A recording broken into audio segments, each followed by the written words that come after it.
सदियों पहले बगदाद की धरती पर एक ऐसा शख्स रहता था जिसकी दौलत और शोहरत के चर्चे दूर दूर तक थे। उसका नाम था सेठ कामरान।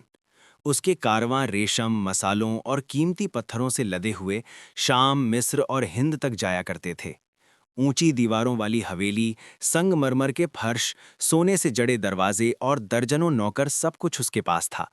मगर इस ऐशो आराम के पीछे उसका दिल सख्त और बेरहम हो चुका था। उसे लगता था कि दुनिया सिर्फ ताकतवरों के लिए है और गरीब इस धरती पर बोझ हैं। सेठ कामरान की दुकान शहर के सबसे बड़े बाजार में थी। सुबह से शाम तक ग्राहक आते जाते रहते। जो अमीर होता उसे सेठ मीठी जुबान से बुलाता, बैठाता, शरबत पिलाता। लेकिन अगर कोई फटे कपड़ों में गरीब सामने आ जाए तो उसका चेहरा तमतमा उठता। वो नौकरों से कहता, इन्हें दूर रखो, इनकी बदबू से मेरा कारोबार नापाक हो जाता है। उसका ये रवैया लोगों के दिलों में डर तो पैदा करता था, मगर इज्जत नहीं। शहर के एक कोने में मिट्टी और टूटे फूस की बनी एक झोपड़ी में रहता था बूढ़ा मोची बाबा रशीद। उम्र ने उसकी कमर झुका दी थी, मगर हौसला आज भी सीधा था। सुबह होते ही वो अपने औजार लेकर बैठ जाता और जूते सिलता। जो भी मिल जाता उसी में गुजारा करता। उसकी दुनिया बस उसकी बीमार पोती आयशा थी, जिसके माँ बाप एक हादसे में चल बसे थे। आयशा की बड़ी बड़ी आंखों में मासूमियत थी, मगर बीमारी ने उसका चेहरा पीला कर दिया था। कई महीनों से उसे बुखार और कमजोरी रहती थी। बाबा दिन रात दुआ करता, या रब इस बच्ची को सेहत दे दे, मेरी उम्र से लग जाए। एक साल ऐसा आया जब आसमान जैसे रूठ गया। बारिश नहीं हुई, खेत सूख गए, अनाज के दाम बढ़ गए, शहर में भुखमरी फैलने लगी। लोग रोजगार खो बैठे, कई घरों में चूल्हा जलना मुश्किल हो गया। मगर सेठ कामरान के गोदाम भरे पड़े थे। उसने मदद करने के बजाय दाम और बढ़ा दिए। उसका सोचना था मौका है मुनाफा बढ़ाने का।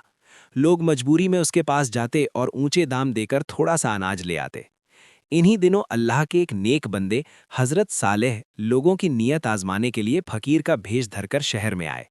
फटे कपड़े, हाथ में लाठी और चेहरे पर थकान, कोई उन्हें पहचान नहीं सकता था। उन्होंने सुना था कि सेठ कामरान सबसे अमीर है, मगर सबसे बेरहम भी। वे उसकी परीक्षा लेना चाहते थे। दोपहर की तपती धूप में वे उसकी दुकान पर पहुंचे।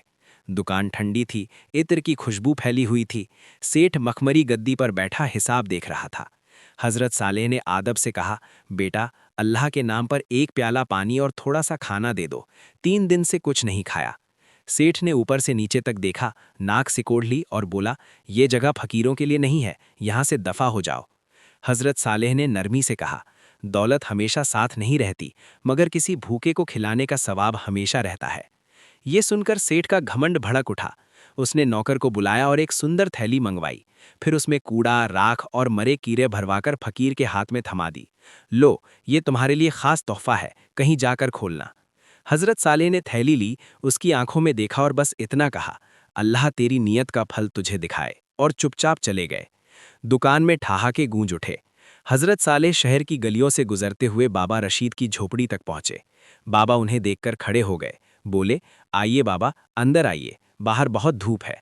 अंदर बस एक चटाई, टूटा सा मटका और आधी बची हुई रोटी थी। बाबा ने वही रोटी और थोड़ा पानी फकीर के सामने रख दिया। माफ करना बाबा, आज बस इतना ही है।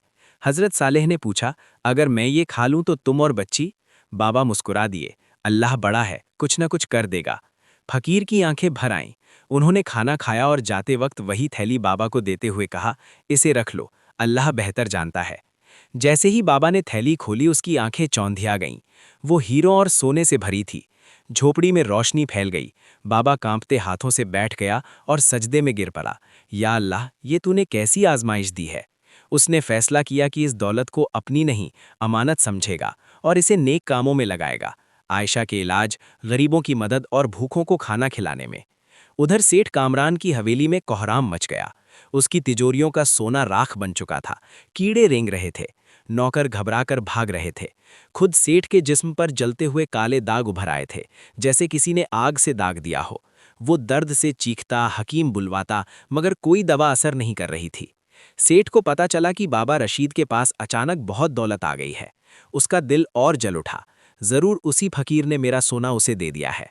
वो गुस्से में अपने आदमियों के साथ झोपड़ी पर पहुंचा और संदूक छीन लिया। बाबा गिड़गिड़ाता रहा, सेठ जी, ये अल्लाह की अमानत है, इसे मत छीनिए। मगर सेठ ना माना। जैसे ही उसने संदूक खोलकर सोना उठाया, वो अंगारे की तरह जल उठा। सेठ के हाथ झुलस गए।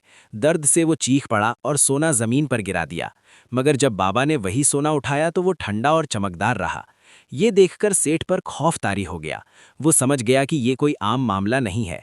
डर और दर्द से भागता हुआ वो शहर से बाहर निकल गया और जंगल में भटकते भटकते एक बुजुर्ग पीर, पीर नूरुद्दीन की कुटिया पर पहुंचा। पीर ने उसके जख्म देखे और कहा, बेटा, ये जख्म बदन के नहीं, तेरी रूह के हैं।